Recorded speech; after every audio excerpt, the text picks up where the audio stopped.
இயேசு கிறிஸ்துவிடம் யாரெல்லாம் வருகிறார்களோ, அவருடனே இணைந்திருக்க விரும்புகிறார்களோ, அவர்களை பார்த்து ஆண்டவர் சொல்லுகிற வார்த்தை தான், வருத்தப்பட்டு பாரம் சுமக்கிறவர்களே, உங்களுடைய பாரங்களை எல்லாம் என் மேலே வைத்து விடுங்கள்.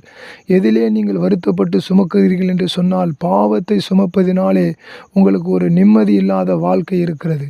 ஆகவே வருத்தப்பட்டு பாரம் சுமக்கிறவர்களே, நீங்கள் எல்லோரும் என்னிடத்திலே வாருங்கள் என்று சொல்லுகிறார். நீங்கள் என்று சொன்னால் வருத்தப்படுகிறவர்கள், அதாவது பாரம் சுமக்கிறவர்கள் அல்லது களைப்படைந்து சுமை சுமக்கிறவர்களாக இருக்கக்கூடியதான ஒவ்வொரு மனிதர்களும் ஆண்டவராகிய இயேசுவின் இடத்திலே வர வேண்டும் என்று ஆண்டவர் விரும்புகிறார். நீங்கள் அவரிடத்திலே வந்தால் அவர் உங்களுக்கு பாவங்களை மன்னித்து அவரோடு கூட உங்களை அமர வைக்கவும் அவரோடு கூட நித்திய வாழ்வை கொடுக்கவும் கர்த்தர் விரும்புகிறார் என்பதை நீங்கள் புரிந்து கொள்ளுங்கள். கர்த்தர் உங்களை ஆசீர்வதிப்பாராக.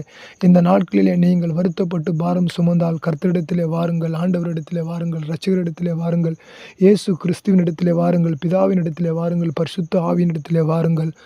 அவர் உங்களுக்கு உதவி செய்ய வல்லவராக இருக்கிறார்.